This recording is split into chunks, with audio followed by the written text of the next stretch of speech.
Bacán. Bueno, Bien, hola a todos, ¿cómo están? Espero que bien. Yo estoy ahora con un invitado de Chile, pero es un lujo. Él se llama Ismael Palacios, en @neurogood en Instagram. Hola Ismael, ¿cómo estás? hola Andrea, súper, súper. ¿Y tú? Bien. Les cuento quién es Ismael. Él es ingeniero en biotecnología molecular de la Universidad de Chile. Tiene un doctorado en neurociencias cognitivas de la Universidad Católica.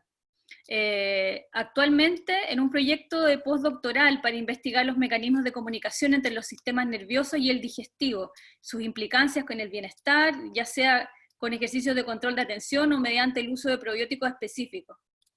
Está una investigación enfocada en demostrar con evidencia científica los efectos de los estilos de vida en el bienestar y en la felicidad de las personas. Eso escarbé en Google hoy día. Súper. Es correcto, ¿no? Es correcto, sí, súper bien. Un poco Ismael, eso ¿cómo es lo que tú siempre me... No, vale. escuchaba tu entrevista, tu canal y siempre partes con esta pregunta que ahora te voy a hacer? ¿Cómo te enamoraste de la microbiota? ¿Cómo llegaste al microbioma? Sí. Sí, es una pregunta interesante. Yo, de hecho, a lo largo de todo este tiempo que he hecho charlas y mis clases, es fundamental volver un poco a las raíces y, de hecho, amigarme con la microbiota me ha ayudado fuertemente a eso, en términos también de conocer la evolución, conocer de dónde venimos. Y un poco este amor parte de mi background, de mi, de mi pregrado, que era súper biológico, bioquímica, biología, biología molecular, súper micro, ¿sí? Súper enfocado en el proceso, en el mecanismo. Y a mí siempre me interesó un poco lo más macro, ¿sí? Como la neurociencia, la conciencia, la mente. Entonces yo terminando mi pregrado, estaba como medio inconcluso, decía, chuta, en verdad me encanta saber los mecanismos, pero ¿cómo esto lo aplico a lo humano, como a algo más propio de nosotros, ¿no es cierto?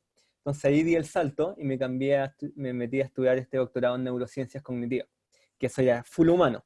Entonces me pasé a la facultad de biología, a la facultad de psicología, donde todo el proceso químico, metabólico, proceso biológico ya está, no se considera. O sea, se entiende, se utiliza, pero no es, no se puede estudiar, no es tan fácil unir los mundos. Y en ese momento yo dije, estaba en psicología, entonces pues decir, chuta, pero todavía echo de menos la parte molecular, la parte, esta otra parte, ¿no es cierto? Y desde ese lugar empezaron a surgir esto fue como en 2012, 2013, por ahí, empezaron a surgir estas investigaciones nuevas que vinculaban la microbiota con los procesos mentales o el funcionamiento del cuerpo, pero también del cerebro. Y ahí fue como, esta es como la manera perfecta de unir estos dos mundos que me apasionan, como la psicología y la biología. Para mí, el brain gut, el eje cerebro-intestino-microbiota, es como la unión de los mundos, es como la unión de la conciencia con lo más biológico, con lo más purista de lo biológico, que es microorganismos que viven en una comunidad ecológica adentro de nosotros, como naturaleza y cognición así juntas. Entonces, Claro. Ismael, pero antes de entrar a este tema, ¿tú podrías explicarnos qué es la microbiota? sí, la microbiota se le llama microbiota a la comunidad de microorganismos que habitan en nuestro cuerpo o en algún ser vivo, ¿sí? O en algún lugar, en verdad. Hay microbiota de plantas, de hongos, todos los animales tienen microbiota, ¿sí? La evolución surgió en función de estas relaciones simbióticas, tal como el libro que me mostraba ahí antes. Y la microbiota humana es este grupo de microorganismos que incluyen bacterias, hongos, protozoos, virus y otros microorganismos, ¿sí? Y se dividen en distintos tipos de microbiota. Microbiota de la piel, por ejemplo, que son todos los microorganismos que tenemos en nuestra piel, ¿sí? Y microbiota de las mucosas en general, todas las mucosas sexuales, y la más importante que es la microbiota intestinal, ¿sí? Del tracto digestivo. O sea, tenemos microbiota en la boca, pero también tenemos a lo largo de todo el tracto. Más del 90% de la microbiota del cuerpo en general se especifica en el colon, que es el lugar donde residen la mayor cantidad de estos microorganismos. O sea, es la microbiota intestinal, le llaman. Algunos hablan de que la microbiota intestinal, hablan como que el intestino es como el único órgano del cuerpo que no es humano, por toda esta cantidad de bacterias y microorganismos que la componen. ¿Es así o Sí, no? sí, más que el intestino, eh, lo que se piensa o lo que se pensaba antes, investigaciones antiguas, era que había 10 veces más células bacterianas que humanas. Entonces nosotros decíamos, somos más bacteria que humanos si nos contabilizamos en función de las células que tenemos. Hoy en día se sabe que tenemos casi lo mismo. Tenemos 48 billones de células de microorganismos y 37 billones de células humanas. Es como un radio de 1 a 1,3. Así súper Ya. específico. Y claro, eso te entra a decir como qué tanto soy yo, como qué tanto yo dependo de mis procesos. Lo que sí se sabe es que tenemos 100 veces más genes bacterianos que humanos. Entonces imagínate entender eso. El 1% de nuestros procesos, o el 1% de todo nuestro genoma, es en verdad un microbioma. Eh, Claro, claro. Cuando el médico llega a la consulta y el médico dice, "Mm, no, sí, esto señora es genético, así que no hay explicación para la ciencia". Me pasó con mi hija, que años con dermatitis, por eso llegué a amar el microbioma. claro. ¿Qué es eso? ¿Qué las escuelas de medicina nos están conectando con esto? Hay que ser positivo, ¿no? Vamos para allá, ¿no? ¿Qué crees tú? Vamos súper para allá. Yo creo que pasan dos cosas importantes. Uno es que conectarse con esto implica mucho estudio. Conectarse con esto implica como empezar un poco de cero, ¿sí? Porque en verdad todas estas cosas están hace tiempo, ¿sí? Para entender las enfermedades transmisibles, se descubrió la penicilina, como que los microorganismos han estado, las grandes muertes en el mundo han estado. Entonces, hoy en día hacer ese cambio de switch implica cambiar la manera en cómo nos enfrentamos a este tipo de seres vivos, ¿no es cierto? Eh, Viendo tanto los pros y los contras. Pero lo importante es todo lo que pasó con todas las pandemias. Al final de cuentas, eso es información muy dura. Entonces, eh, hay como una sensación global de que todo lo que no vemos, imagínate cuando tú compras un cloro, los comerciales, imagínate ahora con la pandemia, todas las bacterias, los virus, es malo. ¿Cachai? Entonces, es difícil que se piense que desde ese lugar podemos construir un poco el entendimiento de la fisiología humana. Respecto, yo no soy médico, pero respecto a lo de la medicina, a mí me sorprende. Yo lo creo que tiene que ver un poco más con lo que te decía al comienzo, con eh, este ego científico, este ego médico, que es un poco empezar de cero. Si tú te pones a pensar un psiquiatra, un neurocientífico, que ha estudiado por 40 años el origen de una enfermedad, por ejemplo, eh, de una condición, de una depresión, de lo que sea, en el cerebro, y en el último, hace 3 años empiezan a decir, parece que no está la respuesta en el cerebro, es súper duro. Yo me pongo en ese lugar también y digo como, chuta, imagínate partir de cero, darme cuenta que toda mi hipótesis, teoría, pueden haber avanzado bastante, pero que me faltó un actor súper importante. Claro. Entonces, es un poco esa resistencia. Yo creo que una resistencia que ahora está cambiando, porque las evidencias son clarísimas, ya como que no hay mucho que argumentar. Es como, si tú no lo quieres Claro, ver, sí, yo tengo familia médico, entonces de repente sacarle el ramo tanta farmacología y meterle ahora más microbioma claro. en la carrera completa. Y no es solo Ismael, eso, no es ¿Mm? solo eso, también tiene que ver con cómo se aproxima cómo se aproxima el fenómeno de la salud, con todos estos nuevos también cambios de estilos de vida, que al final es tratar no solo la enfermedad ni prescribir la enfermedad, sino que intentar profundizar en el problema y darle como la posibilidad y la agencia a la persona de que tenga un proceso de sanación, no dependiente de lo externo, por así decirlo. El microbioma y todo este mundo, digamos, eh, microbiótico, ¿no? Es muy potente, es como que te expande la cabeza. Yo me imagino que por eso tú te enamoraste de este mundo, porque es para pensar obviamente en la conexión con nuestro origen, con lo que somos, con el origen de la Tierra, es nuestra conexión con la naturaleza también, porque de repente uno llega a pensar, incluso yo como arquitecto, llego a pensar, somos de otro planeta que necesitamos construirnos una casa, porque no podemos, no estamos adaptados al medio ambiente, pero en realidad el microbioma nos hace sentir que en realidad somos uno. Exacto, muy de acuerdo. De hecho, recapitulaste una frase que me dijo una alumna este año. Yo tengo clase en psicología y he metido estas cosas, le enseño biología a los psicólogos el primer año. Le he metido estas cosas para que ya tengan un switch un poquito diferente o tengan la posibilidad de decidir qué áreas les gusta sabiendo estas cosas. Y una de ellas me mandó un mail y me dijo que luego de la clase se había quedado reflexionando y que se le había ocurrido que la microbiota era la representación de la naturaleza en el cuerpo humano. Y a mí me hizo como, lo encontré maravilloso porque también todas las cosas que le hacen mal al planeta, también justamente le hacen mal a mi microbiota. Entonces, hoy en día estamos tan enfermos, tenemos este proceso de disbiosis tan agudo, que se recapitula y como que en cierto aspecto también está mostrando un poco cómo nos estamos relacionando con el planeta, ¿no es cierto? Con los otros seres vivos, con los otros animales. Si no tenemos una armonía con el planeta, es difícil que tengamos armonía con nuestras propias comunidades internas. Entonces, Exacto, exacto. súper de En acuerdo.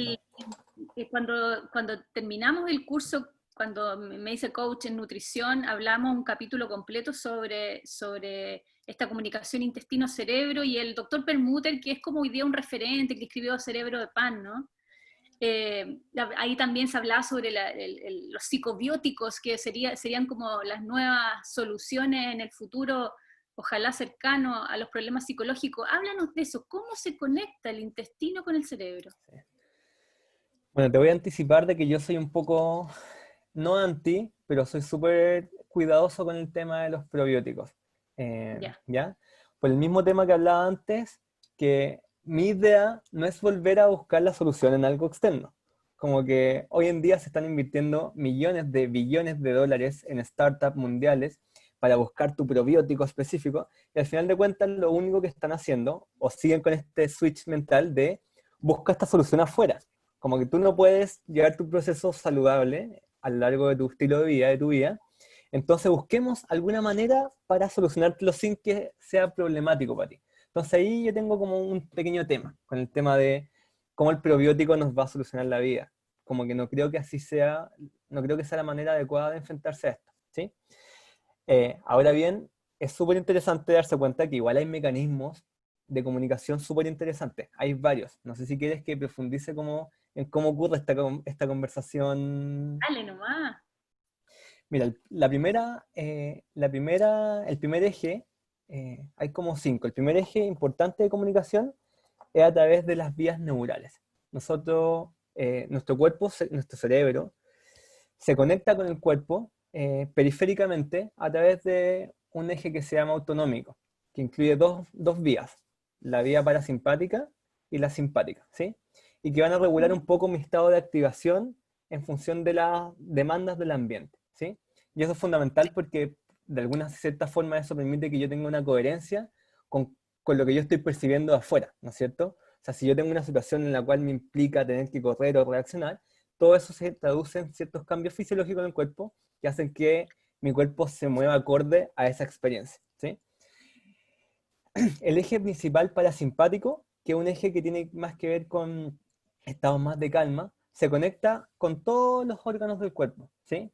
Y tiene muchas conexiones o eferencias que se llaman al sistema digestivo en general, ¿sí?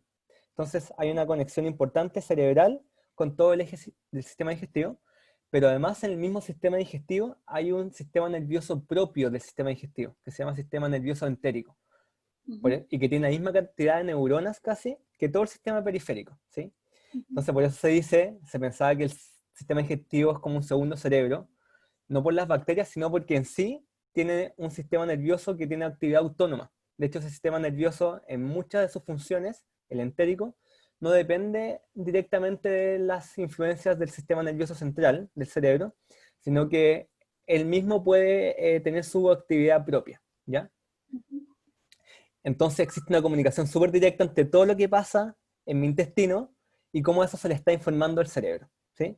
Entonces, y eso es a través de este eje parasimpático, sistema entérico, y como le llamamos al sistema parasimpático, la principal vía es este nervio vago. No sé si has escuchado del nervio vago. ¿Sí? Sí, sí, muy importante.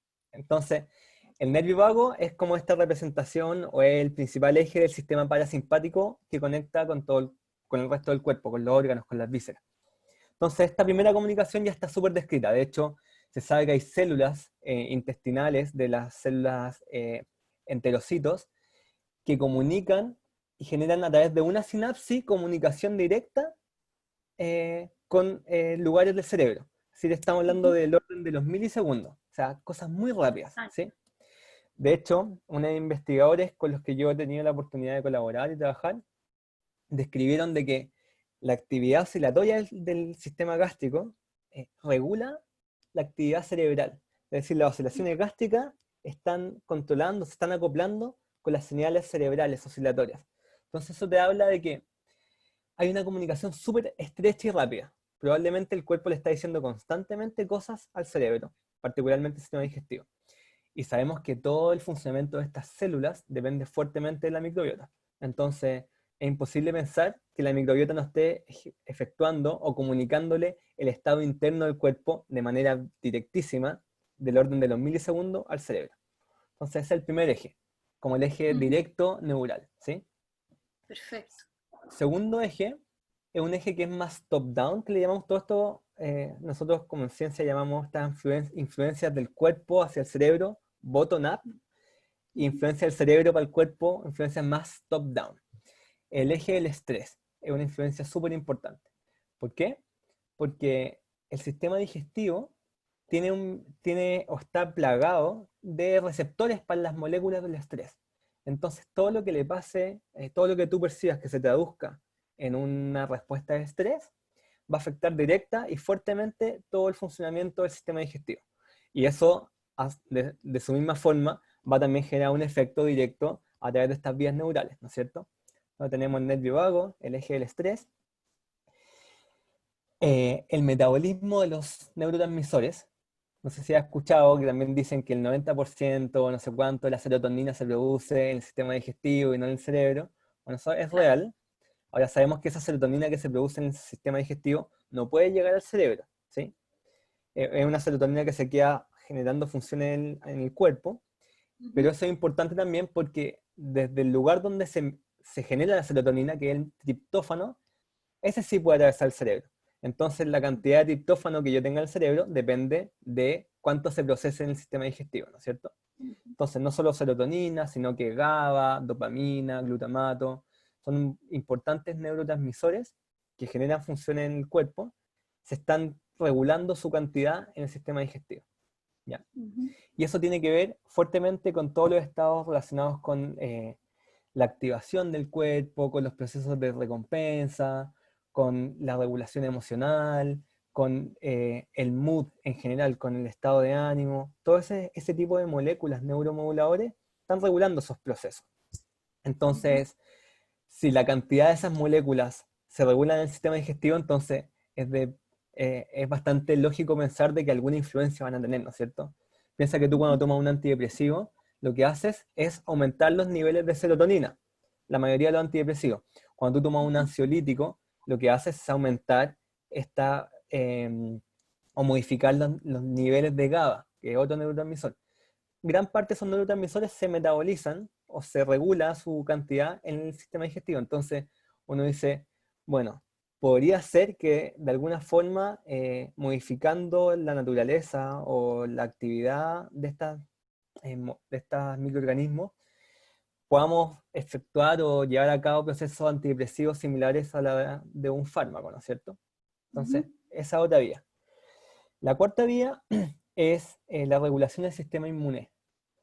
No sé si tú sabes, pero, o si habías escuchado, que todo el tubo digestivo es como si fuera afuera del cuerpo, ¿sí? O sea, entra el tubo por la boca, entran cosas por la boca y un tubo hueco que termina Exacto. saliendo en el ano. Sí, Y es sí. afuera, entonces yo tengo afuera que nuestras barreras inmunológicas están en la piel, una barrera física súper importante, pero tiene que haber una barrera súper importante en este tubo, ¿no es cierto? Entonces todo el Exacto. tubo digestivo está rodeado de células inmunológicas, ¿sí?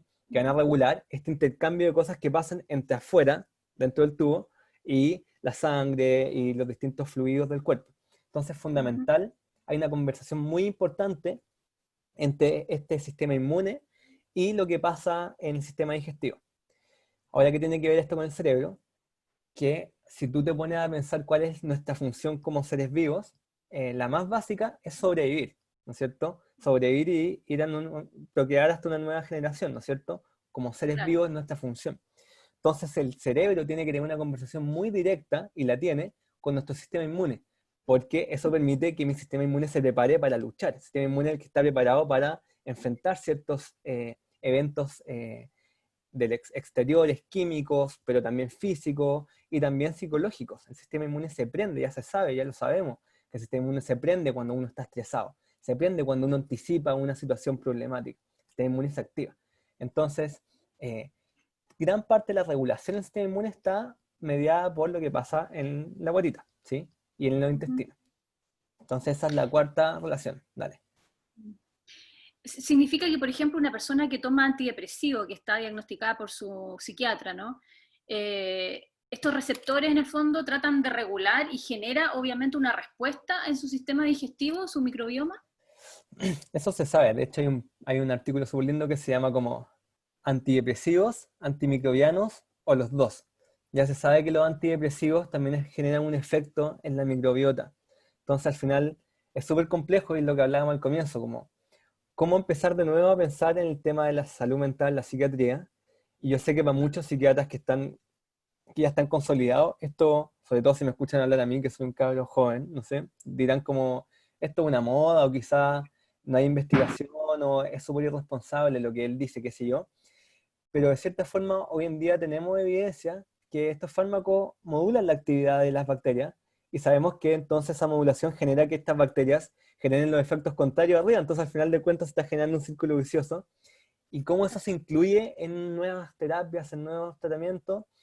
Bueno, la idea es que estamos partiendo, hay que empezar a investigar, y, y cada vez hay más evidencias, ¿sí? Y Entonces, por otro lado, por ejemplo, una persona que tiene, digamos, un estilo de vida, digamos, más dañino hacia sí mismo, puede generarse una depresión producto de todo este sistema, digamos, no en simbiosis, digamos, en disbiosis, ¿no? exacto. Sí, pues ahí y eso es lo que se llama una disciplina que se llama psiconeuroinmunoendocrino, y ahora se le suma en microbiología. Es como Buenísimo. todo este eje se va como interrelacionando, ¿no es cierto? Se sabe que estrés crónico, en pensamientos de tal forma, ansiedad, generan aumento de ciertas moléculas, cortisol y otras hormonas. Eso activa de cierta forma también que se prendan ciertas células del sistema inmune, se genera inflamación crónica, y ahora se sabe con bastante claridad que la inflamación crónica es un factor de riesgo casi primordial en que se desencadene una depresión. Entonces al final es un ciclo así, top-down, bottom-up, muy, muy fuerte, ¿sí? Y el autismo es uno las patologías, digamos, de los problemas asociados a la psicología, ¿no? Que han habido muchos estudios, están ocurriendo muchos estudios asociados al microbioma y el autismo. Sí. Voy a hacer, para la gente que vea el video, es importante hablar de que el autismo hay una gran disputa en la comunidad de si se trata como patología o no. Entonces mejor Sí, refirámonos como condición, porque sí. es un debate súper importante entre la gente que lo estudia, ¿no es cierto? Ujú. Eh, entonces no podemos hablar de cura del autismo, porque en verdad no hay nada que curar aparentemente, sino que simplemente poder enfrentarse o mejorar algunos síntomas, o eh, que aquellos niños que tienen autismo puedan tener como cambiar sus funcionalidades y cosas de ese tipo. Hay muchas investigaciones, la mayoría en modelos animales, y algunas súper revolucionarias a mi parecer en humanos, principalmente una del 2017, en la cual hicieron trasplante fecal de Ujú. niños sin autismo a niños con autismo, ¿sí? Básicamente lo que hacen es buscar niños, niñas, que tengan características similares de edad, de dieta, etcétera. Le toman sus heces, eso se Ujú. procesa de una cierta forma y luego eso se trasplanta al niño que tiene autismo. El trasplante, previo al trasplante se le hace un tratamiento fuerte con antibióticos para matar la microbiota y dejarlo más bien estéril, ¿sí? Lo más posible. Luego entonces se trasplanta esa microbiota, que puede ser por una coloscopía o incluso por cápsulas, hay distintos mecanismos. Y bueno, en ese estudio lo que hicieron fue eso, y vieron qué es lo que pasaba después de 10 meses, 18 meses y 2 años. Lo que ven después de 2 años es que un porcentaje importante, más del 50%, fue calificado como de alto funcionamiento, a incluso sin síntomas, según ciertas escalas de autismo, que son en base a observación de profesionales de psicólogos, psiquiatras que tratan con autismo.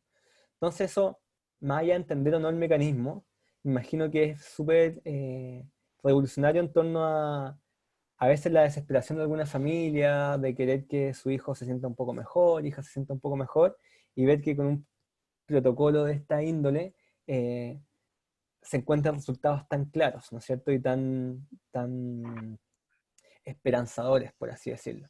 Eh, ¿Podría ser esa la causa, Ismael, mm. del aumento de la condición del autismo hoy día?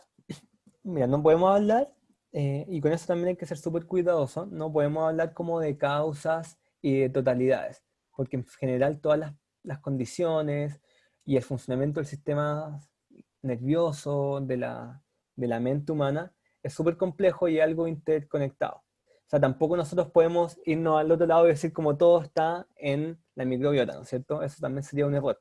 Hay que considerar factores ambientales, factores genéticos, la historia de la persona y muchos otros factores. Lo que sí podemos decir que puede ser el caso que alguno de los tipos de autismo tenga una explicación importante que radique en la microbiota. Pero no podríamos decir que todos los tipos de autismo y que toda la mejora de eso dependería de eso, ¿sí? De cambiar la microbiota. Ujú. Pero sí es una lucecita que nos lleva a pensar, chuta, esto no lo habíamos considerado y quizás sea interesante meterlo dentro de la ecuación. Al final de cuentas, lo que nosotros, o lo que yo espero, o lo que yo promuevo, es agregar la microbiota en la ecuación. Es decir, como quieres estudiar depresión, lo siento, está súper bien el antidepresivo, pero tienes que meter la microbiota en la ecuación. Quieres estudiar diabetes, genial, pero no puedes dejar el sistema digestivo y la alimentación, no puedes dejarlo fuera de la ecuación, porque si no, Claro. no vas a entender el fenómeno desde todos sus lugares. Claro, porque el cuerpo es este sistema, es un simbionte de diferentes sistemas vivos que están integrados entre sí y estamos en Mm. constante comunicación. Y todo nos afecta además.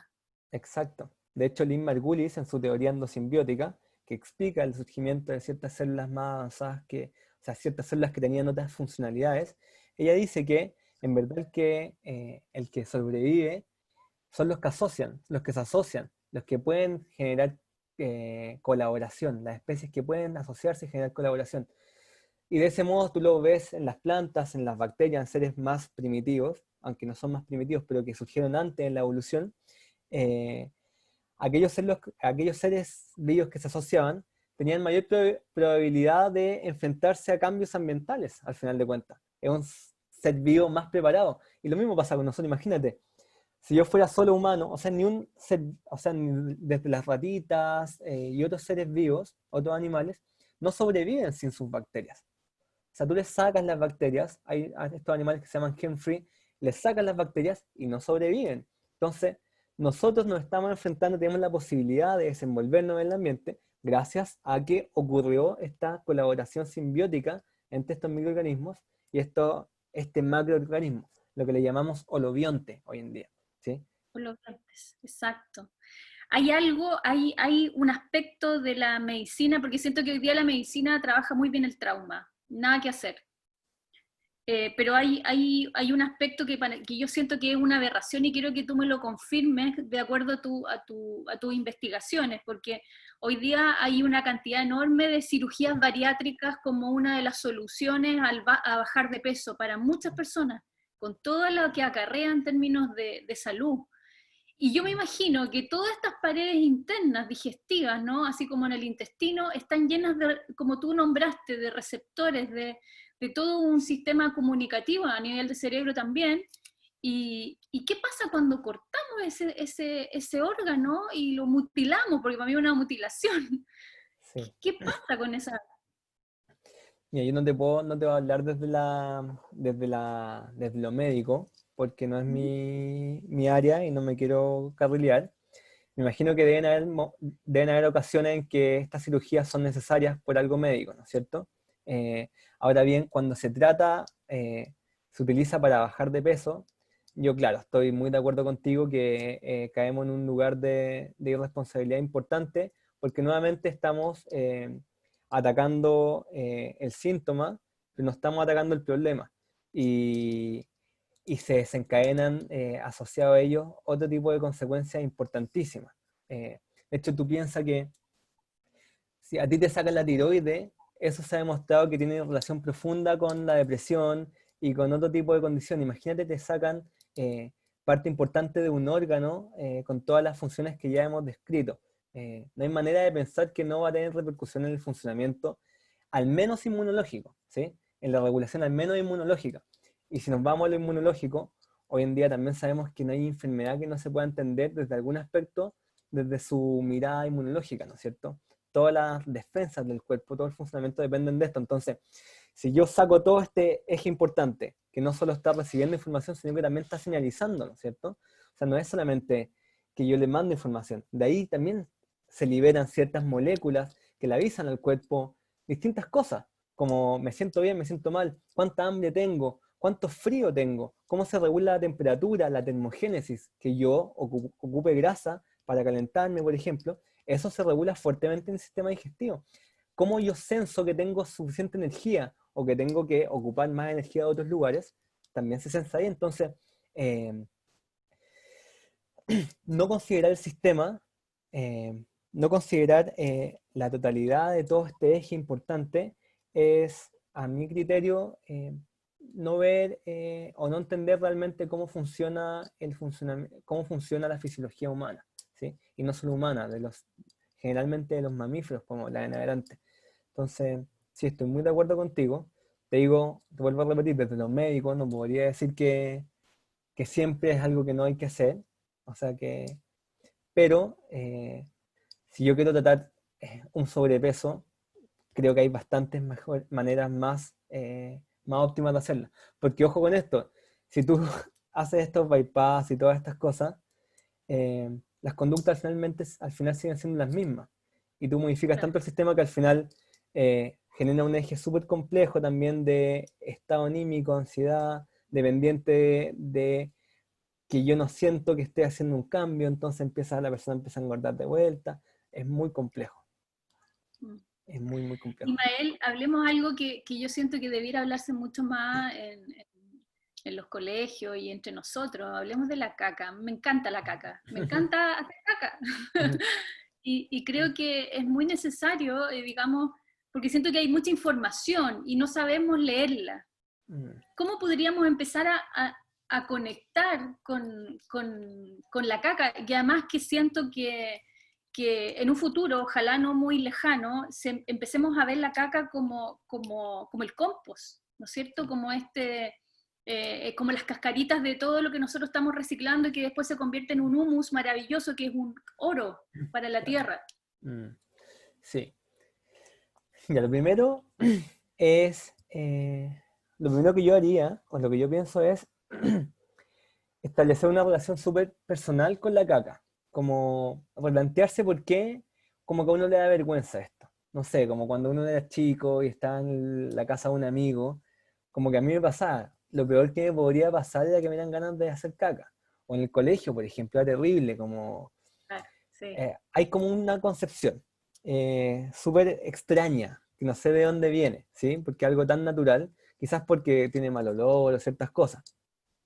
Lo segundo es empezar un proceso intenso de observación. De hecho, yo viví en Holanda un tiempo y allá los baños en Holanda, eh, está el baño y no cae la caca directamente al agua, sino que cae en una superficie. Entonces eso te permite que tu caca se acumula en un lugar y luego con mucha presión uno tira la cadena y todo eso se desliza hacia un lugar donde está el agua, ¿no es cierto? Pero te permite el proceso de tú, cuando haces caca, luego ves tus heces. Y eso es importante porque te permite ir viendo más o menos o conociendo cómo son tus heces. Yo, por ejemplo, que justamente cuando estaba allá hice la transición de ser vegetariano a ser plant-based o dejar todo producto animal. Fue interesante ver cómo cambiaron mis heces. Y yo constantemente estoy en ese proceso de observación. Entonces, desde lo personal no hay mucha ciencia, en verdad. Lo lindo de todo esto es que tampoco tiene tanta ciencia, no es como que cómprate la super máquina de observación de cacas, como ahí está la caca, como que obsérvala. Y segundo, el tercero, es comenzar también a establecer una relación más estrecha entre lo que yo como y cómo me siento. Porque a veces uno está en esta vida y creo que la pandemia, bueno, en algunos casos, en mi caso, te permite como bajar un cambio, no estáis como moviéndote tanto, sino quizás con mucho trabajo, pero te permite más espacios. Eh, Esto te permite tú poder alimentarte y ir sintiendo qué sientes, cómo te vas sintiendo, cómo te cambias, si vas cuántas veces vas al baño al día, si vas al baño después de comer ciertos alimentos. Eso te puede empezar a dar claves de el funcionamiento. Hay ciertos patrones claves que uno tiene que tener en consideración, como que la caca no debería cambiar de olor tan drásticamente, por ejemplo, la caca no debería cambiar de forma tan drásticamente, uno no debería ir tantas veces al baño, o sea, ir 3 veces, 4 veces ya podría ser, pero si uno está yendo 6, 7 veces, no es algo adecuado. Uno no debería no ir al baño, o sea, si llevas 2 días, eso se sabe, eso está claro, pero es interesante que uno empiece a tomarlo como rutina, esta observación, ¿sí? Poco te lo enseñan, o sentarte con un pisito en el baño para hacer en una posición más squat, para evacuar mejor, tantas cosas que no nos Sí, enseñan. eso no se enseña y, y claro, como que lo que se enseña es lo contrario, que la caca es asquerosa, que las bacterias son malas, o sea, Claro. que hay que limpiar todo, que hay que estar súper limpio. En verdad súper lindo esto de la caca, porque como te decía al comienzo, es como un cambio de mentalidad y un golpe al ego a los científicos, como, disculpa, Sí, la respuesta no está en el magnífico cerebro, está en la caca, y exacto. aceptemos eso. O sea, en un futuro cercano yo me imagino que quienes cuidan su microbioma de acuerdo a su alimentación y su estilo de vida, ¿no? Su caca va a ser un oro, va a ser de verdad bancos de caca donde vamos a poder sanar a otros. Exacto, ya hay bancos de caca, de hecho hay bancos de ese. Hay una empresa en Canadá que se llama, ¿cómo se llama? Se me olvidó el nombre, después lo puedo postear. Y claro, a ti te piden tú vas, das tu caca, te pagan como $50, creo, por tu caca, y Bueno, la procesan y obviamente hacen una serie de estudios. De hecho, hoy en día es súper complejo el tema de los trasplantes fecales, porque hay caca, hay COVID en las heces. Entonces, ya. como todo este proceso activo de trasplante fecal está está siendo súper riguroso hoy en día por el tema Ya. de contagiar algún virus alguna molécula que pueda ser problemática, ¿no es cierto? Ujú. Eh, entonces, claro, como tú dices, yo creo que va a ser un oro.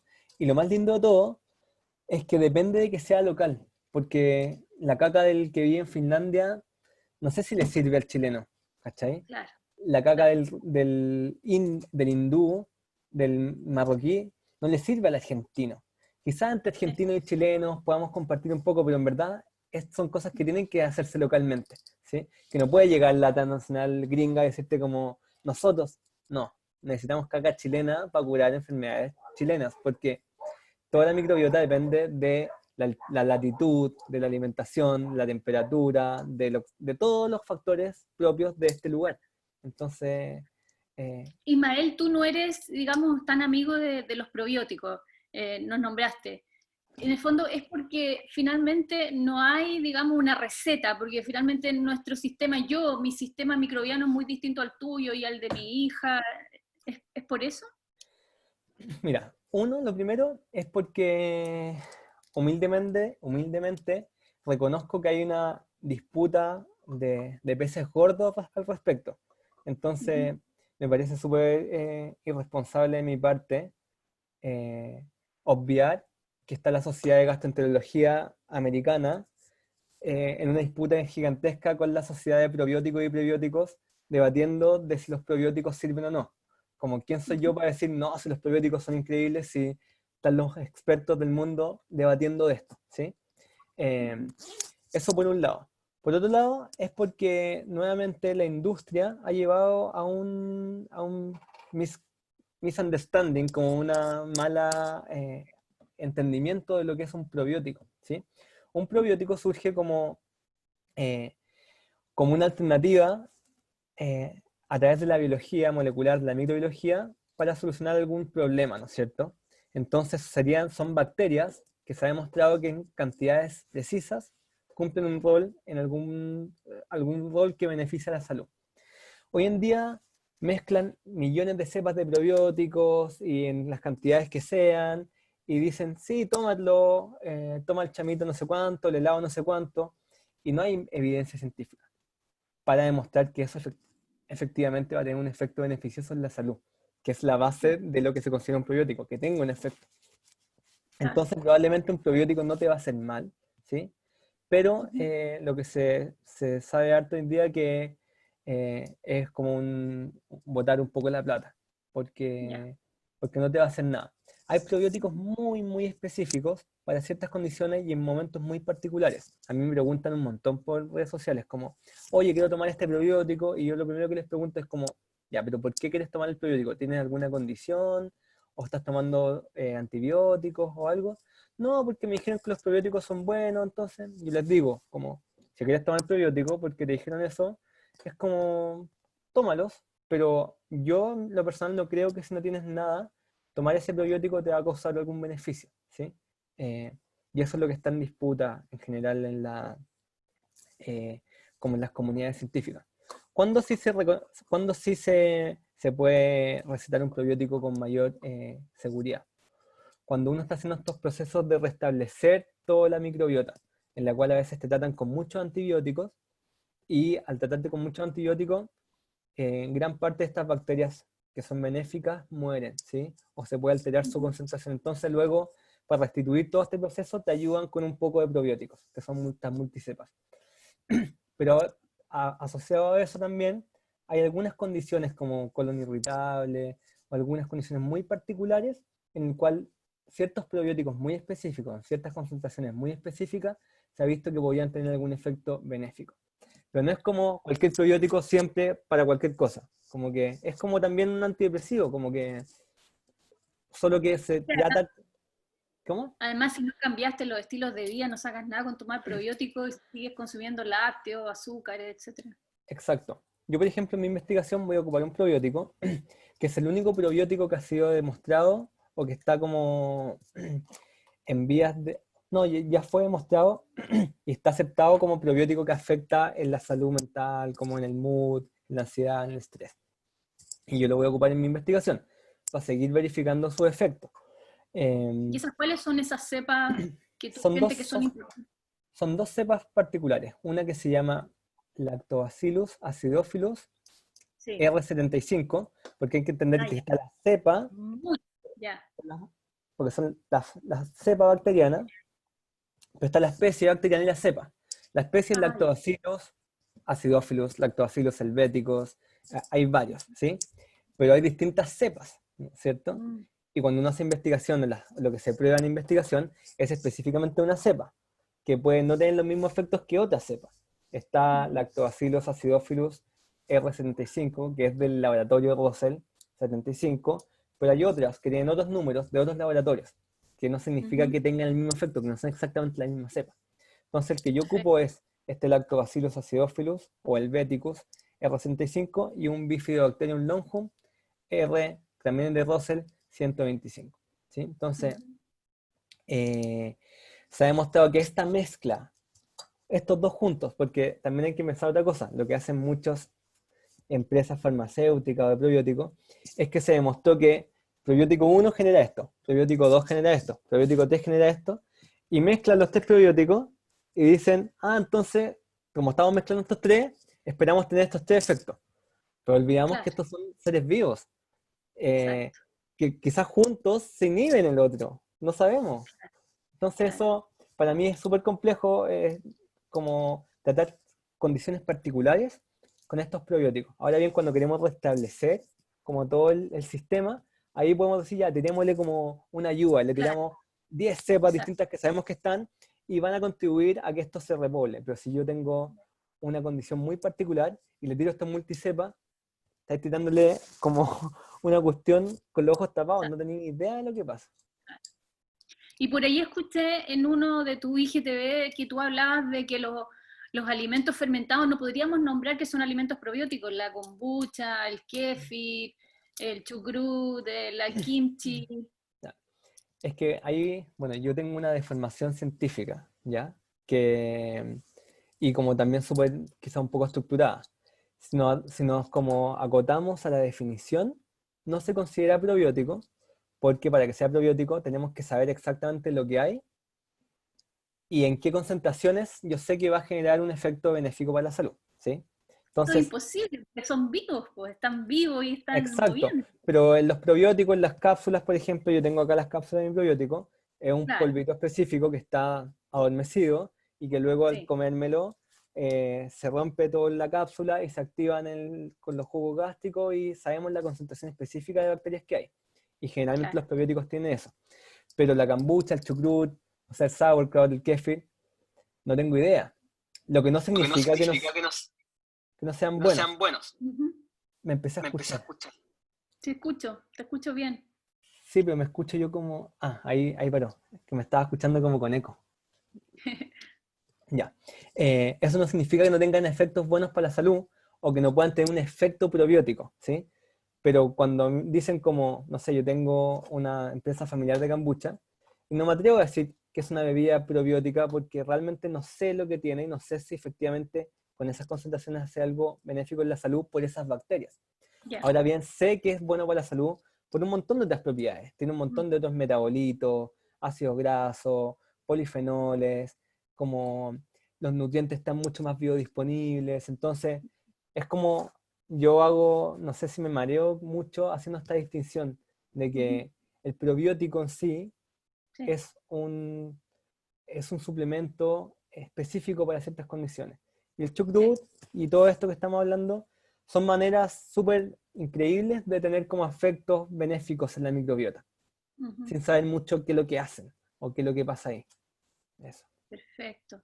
De acuerdo a toda tu investigación, esto yo se lo pregunté el otro día a un argentino que es un experto en alimentación que lleva 20 años investigando y ha pasado por todo él mismo, explorándose en todas las dietas. Entonces le dije, ¿cuál sientes tú como, como si miramos al ser humano Mm. como esta especie, ¿no? Que tiene este sistema digestivo, que tiene esta forma, su actividad, etcétera? ¿Cuál es la alimentación del ser humano? ¿Qué Mm. me podrías decir tú? Pensando en el ser humano o como pensando también en la microbiota o como Todo, todo, lo que todo. somos, este ser holosimbionte. Eh, yo diría que es la alimentación basada en plantas, ¿sí? Ya. Y granos enteros. No me cae mucha duda de eso. Lo que no significa que en algún momento de nuestra historia evolutiva hayamos tenido que comer carne y eso haya sido importante. Pero ahora ya está bastante demostrado que no necesitamos ni un producto animal para un buen funcionamiento. Lo que también es distinto es ser vegano extremo y tomar Coca-Cola y comer papas fritas todo el día, ¿sí? Claro. Con lo que nosotros promovemos con la alimentación basada en planta y granos enteros es una alimentación que es saludable, o sea que es lo que la evidencia ha demostrado que es lo más saludable para un montón de enfermedades. La diabetes, la enfermedad cardíaca, el cáncer, también la enfermedad cerebral. Hoy en día hay una sociedad que se llama Nutritional Psychiatry, que promueven que la dieta mediterránea, que es es lo similar a la dieta basada en planta, es la mejor dieta para la salud mental también, ¿sí? Entonces, yo apostaría 100% por eso, por la dieta alimentación basada en plantas, ¿sí? Em, sí, eso. Te quiero preguntar ahora, si es basada en planta, ¿qué pasa de acuerdo a todas a las cepas, digamos, que son nuestro microbioma saludable, ¿no? El que potencia toda esta salud integral? también se alimenta de nuestra alimentación basada en plantas, pero cocida, igual sirve. Sí. Déjame decirte una cosa antes de eso, que también hay que considerar que no es posible entender al ser humano fuera de su contexto y de su ambiente, ¿no es cierto? Entonces, esto te estoy diciendo yo, una persona de ciudad que vive acá en Santiago y que tiene ciertos hábitos, ¿sí? Pero quizá una persona de Alaska, para él no sea la mejor dieta una alimentación basada en plantas, ¿sí? Y para una persona que vive en una isla, yo no le voy a decir como que deje de basar su dieta fuertemente en el pescado, porque él ha evolucionado, sí, y eso es lo más lógico, ¿no es cierto? Pero ahora sí, mi respuesta era fundamental a una dieta de ciudad, ¿ya? Hacer esa aclaración. Ya. Respecto a los cocinados, sabemos que se pierden algunas cosas con la cocción, pero ya lo que nosotros siempre decimos, entre comerse eso cocinado o no comerlo, los beneficios que siguen teniendo ese producto cocinado, ese vegetal cocinado, siguen siendo mucho mayores. Se pierden algunas vitaminas que son termosensibles, pero polifenoles, la fibra, sigue estando ahí. Entonces, también es alimento para nuestra microbiota, y ya está demostrado eso también. O sea, la microbiota lo que más le gusta es la alimentación basada en plantas, ¿sí? Tú la bañas con carne, con procesados, la Claro. alimentas con plantas. Ismael, yo veo al sistema microbiano como un fractal de lo que nosotros somos como seres humanos. Y esta simbiosis que tiene que ocurrir de manera, digamos, como este flujo amoroso, ¿no? De comunicación, y que cada bacteria sabe lo que tiene que hacer, tiene una inteligencia, ¿no? Y cómo se comunican entre sí es lo que también nosotros tenemos que hacer a nivel fractal, ¿no? Y por lo mismo tampoco yo creo que es un minuto de también recargar al médico de que tenga toda esta información. Yo creo que en el fondo el médico de forma inteligente tiene que hacer esa simbiosis y conectar, por ejemplo, con investigadores como tú, con un coach como yo, que le voy a enseñar hábitos, digamos, de vida, y así, en el fondo, esta simbiosis humana es la que tiene que ocurrir y es lo que yo creo que debiera pasar en el futuro, ¿no? Sí, estoy muy de acuerdo. Como que hay tanta investigación de que uno se queda chico, es imposible hacerlo por uno mismo, ¿sí? Sí, Y de esa forma, lo que también esta idea nueva de cambio en medicina te llevan a trabajar desde la colaboración, como entender de que este sistema es complejo y que si queremos tratar pacientes, que ya no queremos que sean pacientes, sean activos, ellos tienen exacto. que partir con esta idea y tienen que empezar a nutrirse cierta información de distintos lugares, ¿no es cierto? Al final el médico también se transforma en un coach que tiene cierta expertise, pero va caminando y va guiando al paciente, al Claro, activo, a la- a la gente le llamamos nosotros. Entonces sí, estoy muy de acuerdo y es muy lindo pensarlo de esa manera también, como que yo siempre mis clases las parto un poco yendo a lo más evolutivo, porque si nos vamos a cómo funciona el planeta o cómo funcionan las relaciones, es así, van colaborando y tiene una inteligencia súper interesante de que si una de las partes que está interactuando deja de interactuar adecuadamente, o no adecuadamente, no le pongamos ninguna etiqueta, pero deja de interactuar como solía interactuar, va a generar todo un cambio en la otra comunidad, ¿no es cierto? Entonces eso mismo pasa. Esta microbiota evolucionó conmigo y yo le empiezo a cambiar la dieta y las bacterias van a seguir estando. Las bacterias no se van a morir, así como, oh, pucha, me mató. No, lo que pasa es que empiezan a crecer ciertas bacterias que comen otras cosas y generan otros compuestos que el cuerpo no está acostumbrado a procesar de buena manera, entonces se traduce en enfermedad. Entonces, esto es toda una cosa de equilibrios, de conversaciones, como tú muy bien lo dijiste, de regulaciones. Y además que hay bacterias así a nivel del medio ambiente que son capaces de procesar, no sé, hay unas que ayudan a procesar el plástico, algunos químicos. Yo siento que ahí está de verdad en todas las áreas importantes para salvar el planeta, las bacterias. Sin duda. Imagínate que las bacterias surgieron hace 3.000 millones, 3.500 millones de años. Nosotros hace súper poquito, 80.000 años. Si Ah, nosotros pusiéramos como, hiciéramos un calendario, ¿ya? Y toda la historia de la vida es todo el 2020, ¿sí? Las bacterias surgieron el 1 de enero y el humano recién surgió el 31 de diciembre a las 11:30 de la noche. Imagínate. Llevamos media horita, como ni siquiera hubiéramos, si hoy día es 31 no hubiéramos aparecido todavía, ser humano, ¿no es cierto?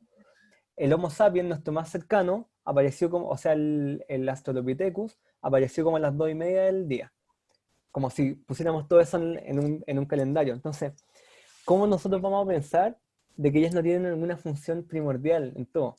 Si nosotros Exacto. vemos como los árboles filogenéticos, que son como estos árboles que dividen las especies, eh, todas las ramas, al final de cuentas, la mayoría de las ramas son pura diversidad de bacterias, de microorganismos. Y hay aquí como, imagínate, una hilachita chica que contiene a todos los animales, ni siquiera a todos los mamíferos, a todos los animales, a los pescados, a todos. Entonces, nosotros somos muy poco probables. La diversidad del planeta no depende de nuestra diversidad, depende de la diversidad de los microorganismos. Y eso no es algo que estoy diciendo yo, eso es algo que está en la investigación, en la ecología, en la historia evolutiva de la vida. Entonces, es un poco rendirnos a la humildad y decir como, ya, Exacto, ok, eso mismo voy a decir. La humildad. somos súper interesantes, hemos desarrollado cosas geniales, pero ocupemos estas cosas geniales que hemos desarrollado para observar esto, ¿sí? Y Ah, ocupar esta capacidad para colaborar, para establecer relaciones fructíferas para los seres vivos en general. en un minuto nos creímos que estábamos en el punto alto de la cadena y que los recursos naturales eran recursos. Claro. Imagínate. Y las empresas dijeron que los humanos eran recursos humanos. Escuchaba a un live en la mañana muy bonito de... Bueno, Ismael, te agradezco tanto. Hemos hablado mucho, te he quitado mucho tiempo, pero hablamos de cosas fundamentales y de la caca, que para mí era clave tocarlo. Genial, Clave. sí. Te Somos caca agradezco lovers. mucho. Te agradezco harto, así que sigue con tus investigaciones y muchas gracias y espero que te vaya muy bien y sé que tus investigaciones también estás pidiendo a la gente que quiera participar y yo sé que estás también... Sí, sí, ahora estamos detenidos, pero voy a necesitar muchos participantes. Hay mucha gente que me ha escrito y como que ya hay una comunidad que se ha formado, que está como incorporando estas cosas, así que yo feliz que colaboren. Si esto sale, me pueden escribir en WhatsApp y yo ahí les doy mi mail. O sea, me pueden escribir en el Instagram y les doy mi mail y ahí les Súper, cuento qué es lo que hay que hacer para participar. Así que muchas, súper. muchas gracias. Muchas gracias por tu camino, por tu ruta y por estar en simbiosis con el ser humano, porque así tenemos que estar de aquí para adelante. Y ojalá que la vuelta del coronavirus no estemos, Mm, digamos, con el miedo de los virus y las bacterias, sino que todo lo contrario, más... exacto. Bueno, al menos lo intento. Es difícil estar en simbiosis. Al final es un camino que hay que ir aprendiendo durante la vida. Yo no te voy a decir que yo estoy en simbiosis en ningún caso, pero al menos eso está en mi estilo de vida y lo tengo considerado Sí, como en mis pasos, ¿sí? súper. Intento que así sea. Buenísimo. Un abrazo, Ismael. Muchas gracias, te pasaste. Bacán, muchas gracias a ti. Ahí, súper.